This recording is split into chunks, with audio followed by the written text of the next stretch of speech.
In what ways does your media product use, develop or challenge forms and conventions of real media products? One of the conventions I noticed when researching hip-hop and R&B magazines is that the masthead is usually situated at the top of the magazine. Also, the typography is always sans serif, as this catches the eye of the audience, as it is simple yet bold and attractive. I produced a skyline at the top left-hand corner of my magazine, which sits on the top of the masthead. The magazines which I looked at usually had their skyline spread all the way across their magazine. I did not want this, so I kept the skyline short and snappy. One skyline on an XXL magazine quoted hip-hop on a high level. I used this as inspiration, as the skyline is basically telling the audience how good their magazine is. For my magazine, I said my magazine was the world's best hip-hop and R&B magazine. As you can see, the masthead and skyline differ in size, yet they both still stand out. The masthead is relatively larger than the skyline, as it should be the first thing you see. XXL magazine mastheads are usually bright and bold, and the publishers never use dull and dark colours. Therefore, in my magazine, I chose to use the colours red and white, as the colours mesh well together and they stand out as well. Another convention I noticed when looking at magazines such as The Source is that the masthead is usually slightly covered by the main image. The house styles that I have used are white, black and red. Keeping these colours throughout my magazine, I believe, makes it seem more genuine and professional. The main image that I used on my front cover, I believe, could suit the genre a bit better. However, I have used certain aspects and conventions of the hip-hop and R&B genre to allow the readers to see what the genre of the magazine actually is. Firstly, the location and background of the image is not as strong as it could be. To develop this picture even more, I could have taken a picture with my artist in a more cultured background. I could have taken a picture on a stage with some sort of harsh lighting like the Lupe Fiasco XXL magazine I analysed. I also could have taken a picture with other people in the background wearing hip-hop or R&B clothing. Due to these above points, I think I have followed the culture of the two genres. However, I believe I have challenged it as well. The camera shot that I use for my front cover is a long shot, and this shows the background and my artist's whole body. Showing the whole body shows my audience the clothing that she is wearing, which suggests that she's an R&B artist. The mise-en-scène does suggest that Renee is a hip-hop/R&B artist, as she is wearing glamorous clothes with gold earrings and sunglasses. The gold earrings could represent the wealth that hip-hop and R&B bring to the music industry. I have challenged the convention of clothing in this particular genre, as I have an artist that is not sexualized in any way possible. This could be seen as a drawback, as it could decrease the amount of males that will buy this magazine, so you could say that I'm losing a small amount of my audience. On the front covers of magazines such as XXL and The Source, they usually have very few headlines. Due to this, I use the same conventions, as it could make my front page extremely busy and unattractive, as there would be vast amounts of writing. However, having fewer cover stories could suggest that my magazine may not have enough information to stimulate the reader's mind. The main cover story, which is situated to the left hand side of the main image, stands out. This is because of the individual colour and the size of the text as well. The cover lines, which are located on the left hand side, differ in size depending on their importance within the magazine. I use subdividers on the right hand side to separate each sub-story from the other. I believe this also made my magazine look neater and more organised.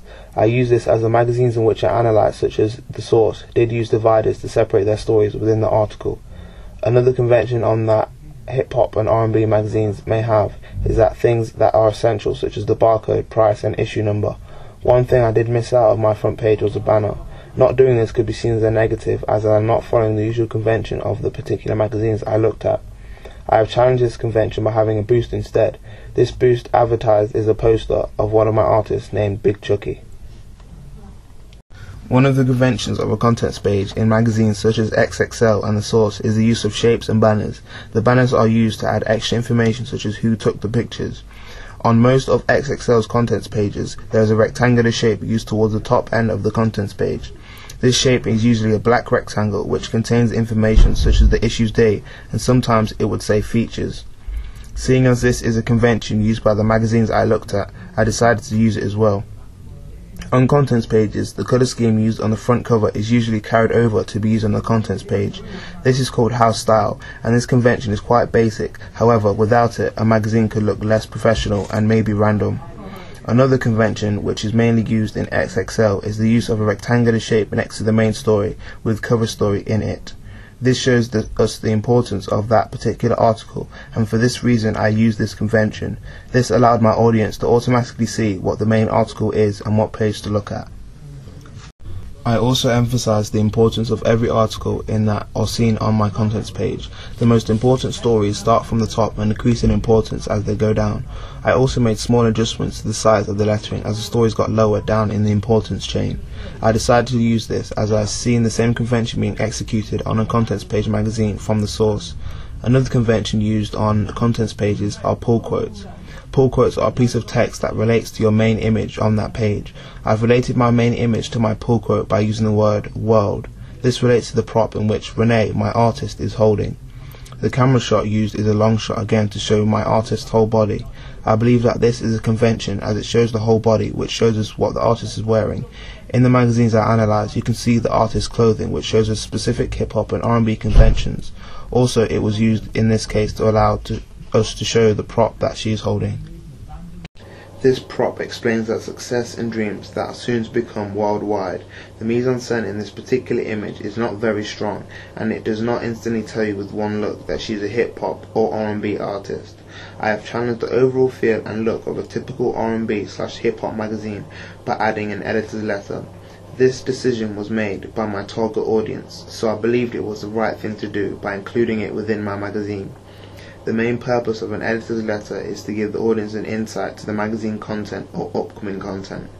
An editor's letter can also give the audience an insight of what the actual editor themselves think of each individual cover story. On the contents pages of some XXL magazines, slang words are used which would be known by any hip-hop or R&B fan. I have decided to do the same, so therefore there are a couple uses of colloquial language on my contents page. For example, what's poppin'? This time is seen as an informal greeting. Double page spread evaluation. One convention for a double page spread is the use of gutters. Gutters are there to separate the text, which can make the overall look of the page better as everything seems more spaced out.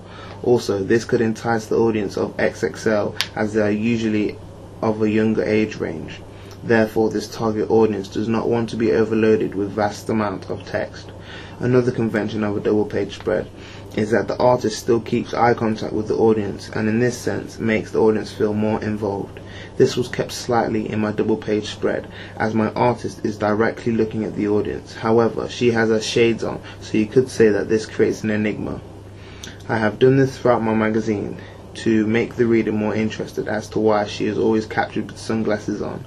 The camera shot used on this specific page is a long shot, which shows the background, which in this case is the BMW convertible car. I used a BMW as it looks like a car that would feature in a hip-hop/R&B music video. This car is quite flashy, and it can be seen as a representative of what my artist has and will continue to accomplish. What kind of media institution might distribute your media product and why? The publisher of the hip-hop magazine, The Source, L. Londell Macmillans, would be a great institution to publicize my magazine. This is because it is the world's second longest running rap magazine to date. This tells me the success of this institution is very positive. Using this as my publisher can be seen as a negative as well. This is due to the fact that it is an American-based magazine company. Therefore, it may be difficult for my magazine to have the full attention it needs to become successful. Who would be the audience for your media product? The audience for my magazine would be those who are teenagers and of an Afro-Caribbean background. This information I received from a questionnaire and also from the specific hip-hop/R&B magazines I have analysed. I believe I have catered towards my audience by doing the following things.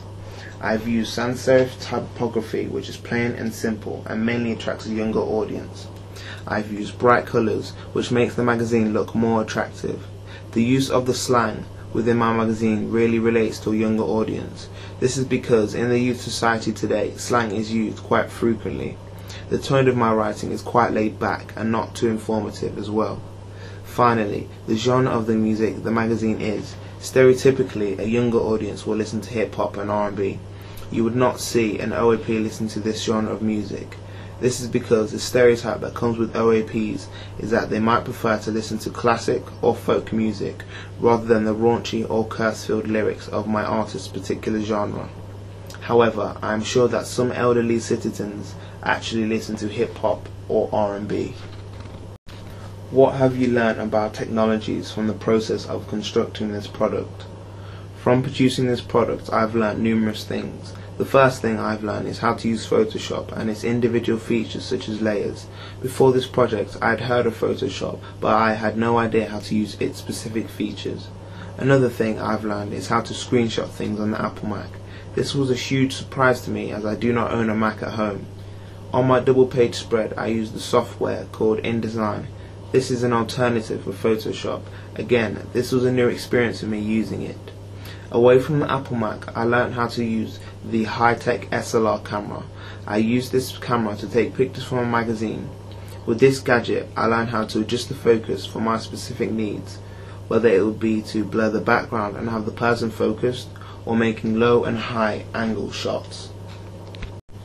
Looking back at your preliminary task, what do you feel you have learned in the progression from it to the full product? Looking at the progression from my preliminary task to my full product, I believe I've learned numerous things. Firstly, I've learned how to use Photoshop and its features to its full advantage. In the preliminary task, you can see that the overall layout of my magazine is very basic. However, I think that my full magazine product is the opposite. I have also learned that the house style is very important as it makes a magazine look professional and neat. Another thing I've learned is to write text in separate boxes. This allows you to manipulate each set of text the way I want to. This is better than having a big block of text in a justified setting.